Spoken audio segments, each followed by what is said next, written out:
Greetings, ladies and gentlemen. My name is Shiv, and today we're going to be talking about something new for ranked battles. Yes, we're going to be talking about the Wooster.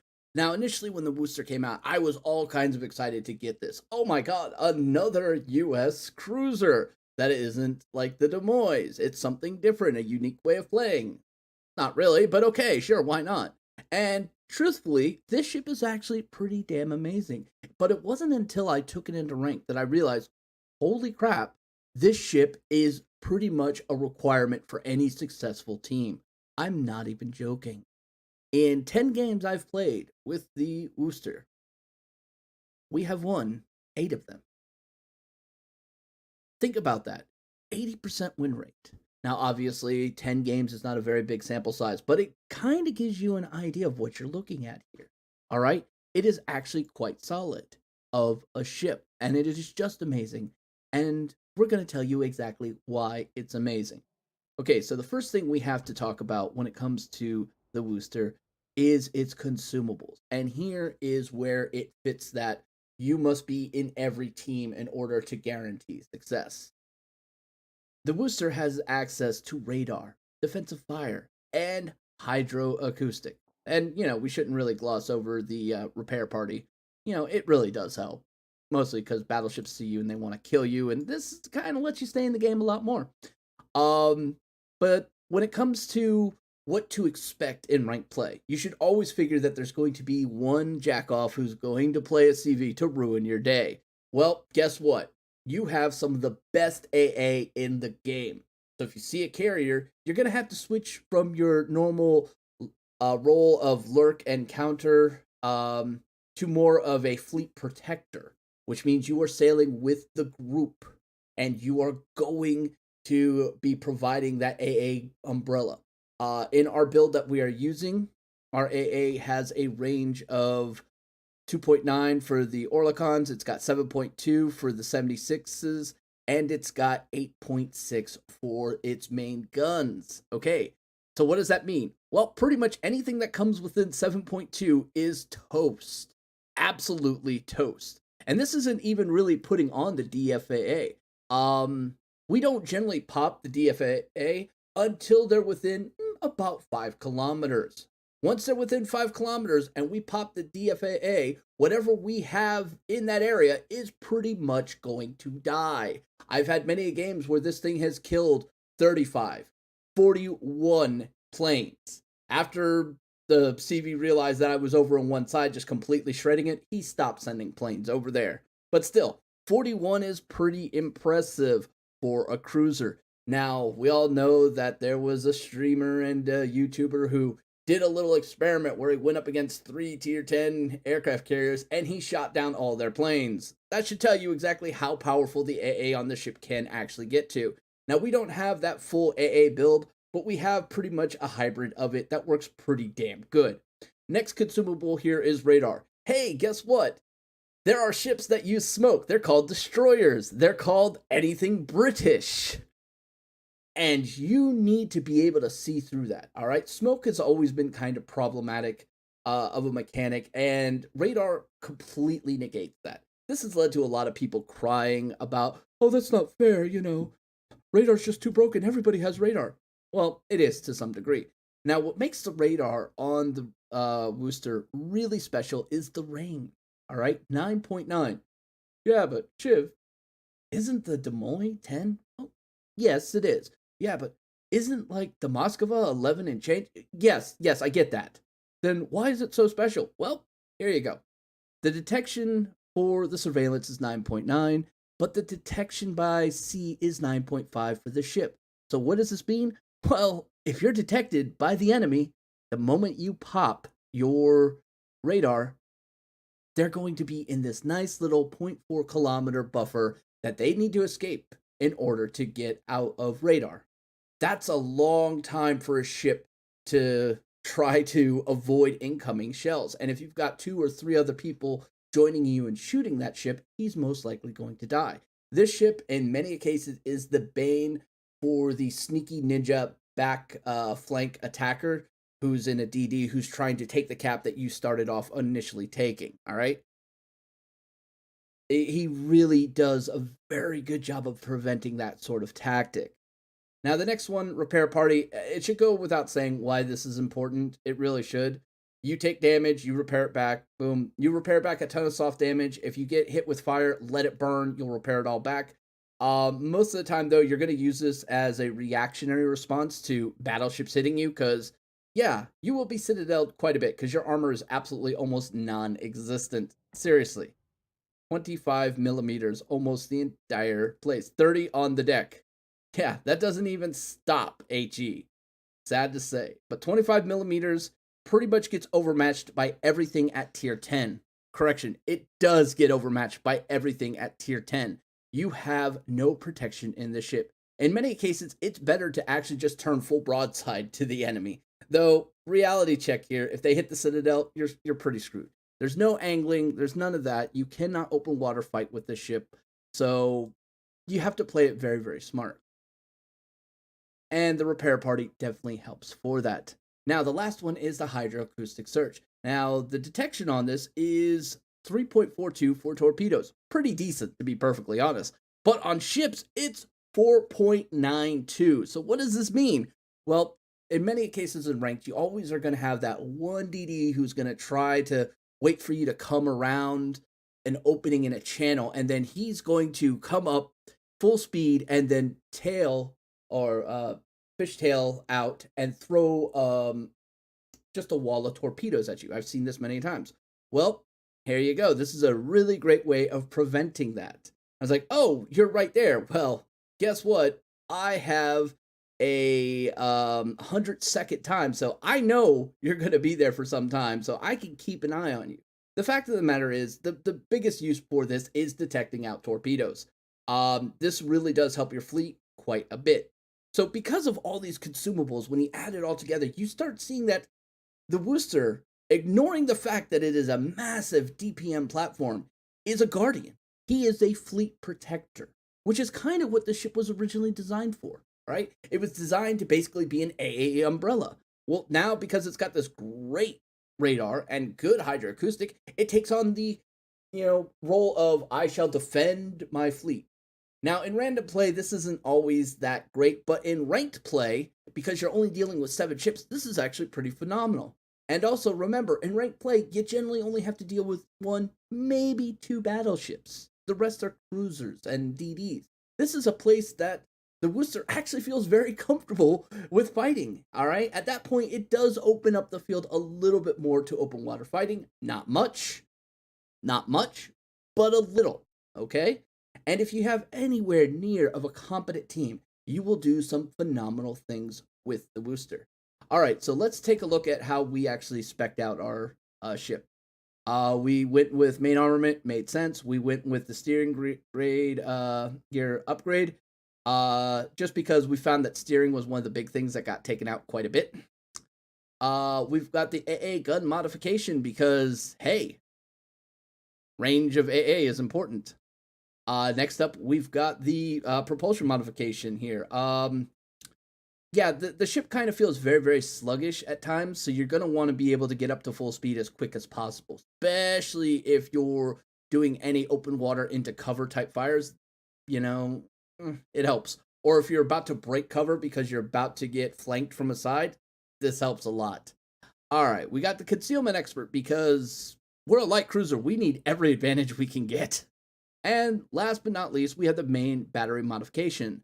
This gives us minus 12 to our reload, which is kind of nice. Now, other options you could have possibly gone for, if you're okay with a slower reload, you could go with, say, the range. I don't recommend this. The shells get way too floaty at about 16 kilometers and more, so your ability to accurately hit ships at those ranges is going to get reduced quite a bit. The other one is the Aaa Guns Modification 3. This one's actually not bad, and if you go down the full AA build, this could definitely pay out dramatically. You can't really take the AA number above 100, but if you could, and you took all the AA things together, it'd be somewhere around 125, 130. Yeah, it's just that damn powerful. All right, captain skill-wise, let's get into that. Now, our captain skill build may look a little strange, but it works pretty good for us. So in the one slots, we've got priority targeting because we need to know if somebody's aiming at us, and we need to know if multiple people are aiming at us. If one person's aiming at us, we can kind of do the risk reward of continuing firing on a target. If two people are aiming at us, we know that we need to stop shooting and disengage and basically protect ourselves and go back into concealment. One we can deal with. Two or more, hell no. That is time to run. General strategy tips there. Preventative maintenance, we had one point left over from this build, and we put it in a preventative maintenance just because it's a little bit more defense against our engine and steering gears getting incapacitated, as well as our main turret. It made a little bit of sense. All right, now in the tier 2 slot, we've got Adrenaline Rush because it's just probably the best tier 2 captain skill you can get. In tier 3, we've got the Superintendent. Now, here comes the argument. Why don't you have Demolitions Expert? It makes sense to have Demolitions Expert. I mean, you're running IFHE. Don't you want more fires? In theory, yes, but no. We went with Superintendent as this pick here because, well, to be perfectly honest, you're going to use almost all of your consumables in any battle, even in random, okay? The only one, maybe not so much, is going to be Defensive Fire Aaa, but you're definitely going to use your radar all the time. You're definitely going to use your heal all the time. You're definitely going to use your hydroacoustic all the time, okay? And you're going to want to have those extra bits. It really does help, all right? So when you're running premium consumables, that's 4 across the board. Very nice, very helpful. Well, yes, the chance for fire that you get from Demolitions Expert would really be good considering the amount of spam we are throwing out there with the rapid fire guns. It does not compare to the extra bit of life you're going to get off your heals, the extra bit of life you're going to get from being able to detect cruisers, or not cruisers, but destroyers, as well as being able to avoid torpedoes. So right there, that made a lot more sense to me. All right, now you get down to the tier 4s. And I'm going to tell you right now, if you're grinding up the American Cruiser line and you get here to your tier 4 skill at that 10 point, do not go Concealment Expert. Go with Inertia Fuse HE. You'll quickly figure out that without it, you're not really going to be doing much damage. And pretty much almost everything you're doing is going to be fire-based damage or what little damage you can do to the superstructure. And once you saturate the superstructure, you're not going to be doing much after that. You need the Inertia Fuse. This will increase your damage output by at least 25 to 30% against battleships and or cruisers. I kid you not. This is a must-have pick once you get that 10th point. Now, for your next point, you're going to want to go with Concealment Expert because, well, stealth is everything for a cruiser. All right, 12% reduction is actually pretty solid. And then after that, you go with Advanced Firing Training. Now, you don't have to go with Advanced Firing Training, all right? You honestly don't. I went this way because I liked that extra range for my AA, and it made a lot more sense. But if you don't care about that, which there's a good argument for that, you could actually go a different route. And that other route would be going over here to get Demolitions Expert, and that would leave you one more point left over. Well, at that point, you can look at maybe not taking preventative maintenance, and that would give you 2 points. Okay, so what could you use here? Jack of all trades, not bad. All right, considering all the consumables you have, getting that ready, not bad. High alert reduces the reload time of damage control party. Maybe, could be useful. Or expert marksman. Sure, why not? It's possible. Those are like the only ones there, and they're not overly that good, to be perfectly honest with you. They're not great choices here. In all honesty, I'd rather prepare for the unlikely but yet kind of devastating event of there being aircraft carriers and have this. Now, another thing to consider, it's not just aircraft carriers that your AA is really good for. It's also good for taking out those planes that are just lurking over an area after you kill a cruiser, providing vision for the enemy team. So killing those out is actually pretty damn important. Or let's say you're on one side of an island and there's an enemy on the other side of the island. He launches his plane to see what's going on. You take it out, so he has no vision there. All right? So for that, I think that the advanced firing training is much better than any of the other options. All right. So that's the theory. That's the build. Let's take a look at this in ranked play. It was a lot of fun. I really enjoyed this battle, and I hope you guys enjoy it too. All right? Alrighty then. So the opening maneuvers in any ranked battle is pretty much trying to figure out where the majority of your team is going. This isn't always an easy thing. Sometimes you got people want to go multiple directions, nobody's communicating, kind of problematic. Moscow is telling me right now, get the hell out of my way. Well, fine, we will. We see the Gearing and Shimakaze are heading to the AB. Now, this is generally not a strategy I'm a huge fan of. I've seen this basically clusterfuck all over the place. To put it very accurately, it's very difficult to get set up here for many different ships and provide cover for your destroyers. However, we're in a Worcester. We can set up quite nicely and provide quite a bit of cover here, so I'm less than concerned about it. Now, you'll see this little island coming up, and it's going to provide probably the best strategy you can use on this map. Now, we see this Moscow coming in. We're just going to do a little reactionary shot. We're going to trace this in. We want to see if it's hitting. If it hits him, that tells us he's still pretty much coming nose in, and he's probably going to curve around to provide fire support into the AB area. You know, he might be trying to slick there. Unfortunately, we saw another Moskva, and this is kind of where we start getting a little bit of concern. Moskva can completely destroy our armor, but we're getting a lot of love from this cover here, so we're going to exploit it. And there's a Conqueror, also not ideal. Now you'll notice we may have pulled a Nostr there, but guess what? It was intentional, guys. It's called sea brakes, all right? If you need to stop quickly, run into something.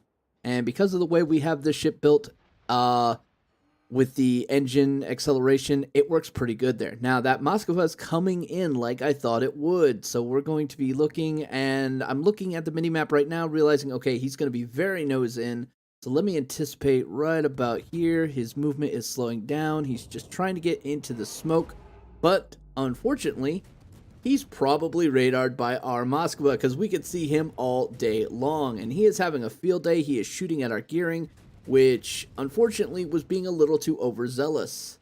Alright, so the enemy has taken Z, they're contesting A, and we're just going to rain fire on this Moskva. We've already got one fire on him, we're going to go. There's a second fire, he's going to be popping his damage control party, he wants that gone. We're just going to keep raining in the damage, because that's what this ship does, it rains fire. And lo and behold, we see the Shimakaze in there, and he is very, very close. So we're going to go ahead and pop both our Hydro and our radar. That way he cannot get away. And I'm looking, and I'm hoping our Henry is in a good position here to actually lay in fire on him. I think he is. So we're just going to start throwing shells at him as well, weaken him down. Conqueror's throwing shells as well, and the Conqueror hits a big shot right there. Takes out his engine.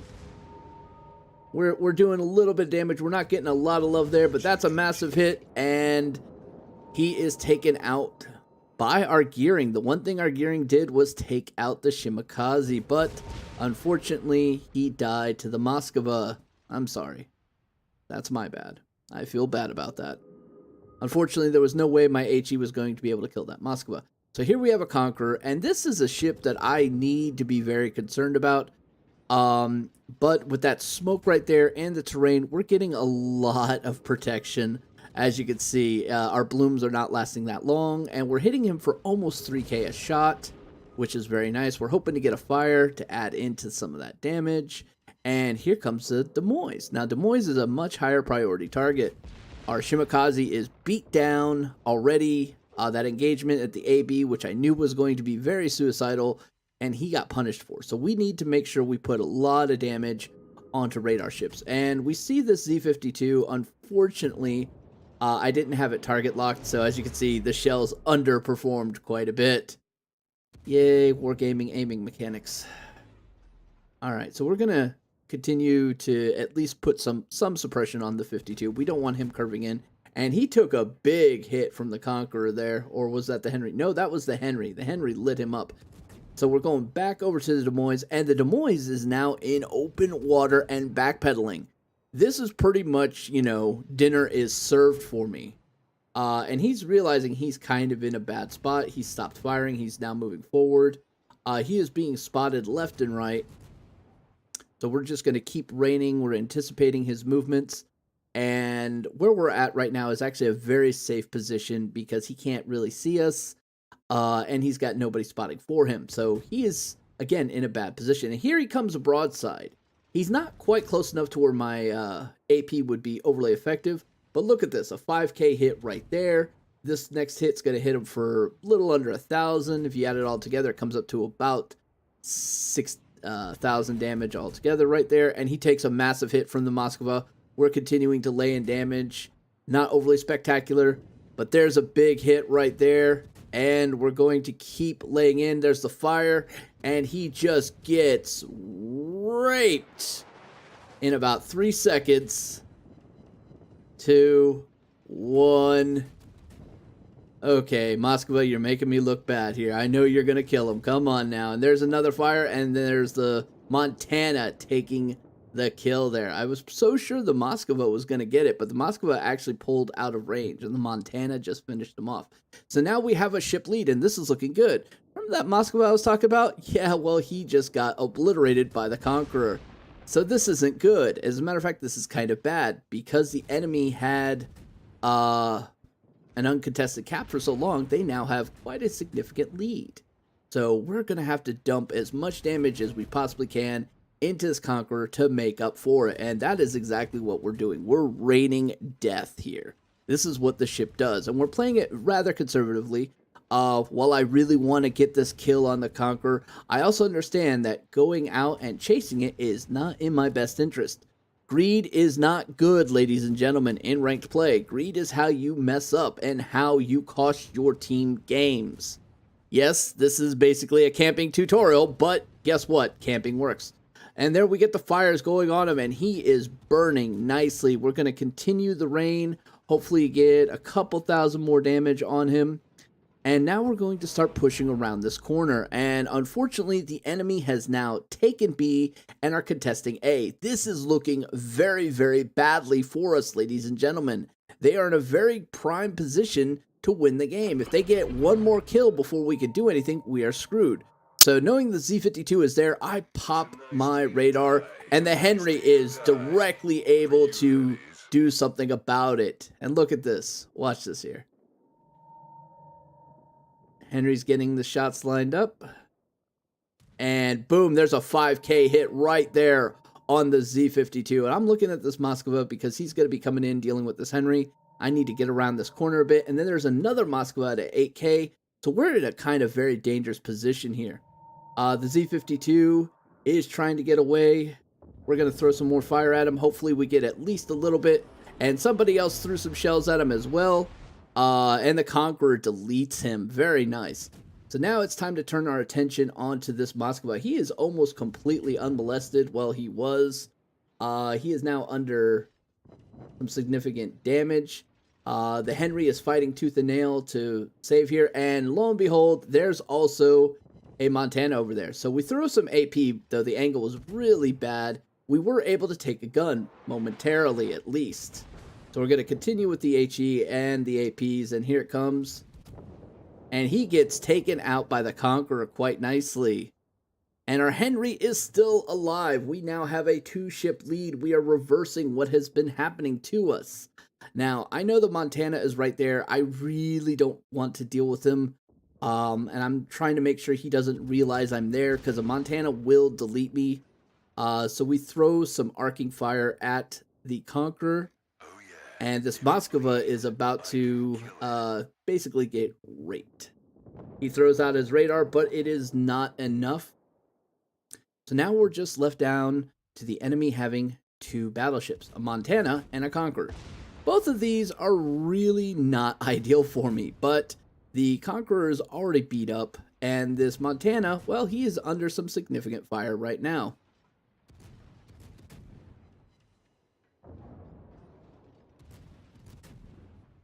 And we're still trying to rain some shots here, and here he is. And he is still backpedaling. He did take a nice hit from the Conqueror. And the Henry goes down. He was valiant and brave. We are still losing, but we are coming back and catching up. And there is a fire on the Montana. That is ideal. I know if I go ring around the rosy here, we're not going to really be able to add anything to it. We're at 109,000. Most people go, okay, that's good. We're fine with that. No, we're not fine with that. We have not gotten a kill. We have not done enough. We have no heroic achievements. I'm not settling for that, ladies and gentlemen. So we're going to do something I don't generally recommend. We're going to push in against 2 battleships. This is not ideal. Luckily, the Conqueror is dealing with the other Conqueror in the Montana, and that just basically leaves me and the Montana to go mano a mano. Guys, I hate to tell you this. This is just a bad idea, but situation required me to do this. Now, the Montana burnt down quite a bit. I am now detected, so we're going to try to get some more fire on him. And we're angling just slightly, and we're turning back into the shot to kind of screw with it. And he's going to take out a gun here, but not get too much damage. All right, so we're just constantly putting in this damage on him. There's another fire, and he is burning. We're going to try to land these shots over the top here, and we start losing out any value here. But we hit the high caliber and the Confederate. Timing of that was just a little wonky, but okay. And he's burning down. I'm thinking, oh, we got this. He is done. He is absolutely done. So I'm looking over, and then I look and go, wait, 1872? He put it out at 1872? And he's going to get a lot of time to possibly get a repair open because of that terrain, if he's smart. All right, so I'm looking at both targets, and I'm pretty sure, looking at this Conqueror now, I see him turning out. I'm going to be able to get a shot. So the first shot is not going to hit it. We do get the assisted capture, which now gives us the cap lead, which is what we need. But we just lost our Montana. That is kind of bad. And the Conqueror took a big hit, and we're just going to finish him off right here. Yay, rapid fire guns. And there's the kill. All right, so we're now up to 130, and we're looking for the Montana. I accidentally hit the I. I meant to actually hit the U, and then I thought against it after I hit the hydro. And at this point, I'm just, hitting everything silly. And I'm afraid that he might launch an airplane, so I wanted to have my AA up. That way he couldn't see exactly where I'm going to be placed. All right. We're coming in. It's just a Montana. In all honesty, we could have pulled back and just let the points cap in, and that's the smarter play. But I opt not to go for that. Instead, we're going to try to light him on fire. And he's in the middle of repairing right now. All right? So we're going to deny him some of that repair. There's 3K there. There's another 1,600. We're trying to get a fire. We're going to start moving over to AP now. The fire goes, and he's going to put this out because he does not want all he just repaired to be taken out. But here comes this AP, and look at that. 4,800. Another 4,000, and he is toast. And my AA starts kicking off of his brain. Alrighty then, so there we go. 149,000 damage. That's pretty decent for a cruiser in ranked. We also hit Confederate and high caliber. We had 372 impacts with our guns. We assisted in 1 capture. We incapacitated 4 modules. We destroyed 2 ships. We caused 8 fires. That's a pretty solid game. So let's go take a look at the breakdown here. All right, so only 22,000 damage was from fires. Everything else was just impact of our guns. We had 116 with high explosive and 10K with armor piercing, mostly on the Montana at the very end. And if you look here at what we were doing here, we tagged everybody equally. We hit everybody on their team for a decent amount at one point or another. So, yeah. The Worcester. All in all, one of the best ships I have ever played in ranked play. And there you have it, ladies and gentlemen. The Worcester. I would have to say a must-have for ranked play. Your team will thank you, you will enjoy the experience, and you will grind up quite nicely. Now, a couple final thoughts. Just because I say that this is a must-have for ranked play does not make that a fact, okay? There are going to be many people who think that another ship is a must-have, and they might be right. But in my personal opinion, and in the way I've been playing this game and enjoying it, I think the Worcester brings so much to the table that to not take it is kind of hampering yourself. Now, when you're facing off against a team that has a Worcester, figure out where they're trying to camp and set up. Here's a little trick for you guys. if you can actually see if a Wooster can hit you from behind a camp spot, you can hit him from a camp spot.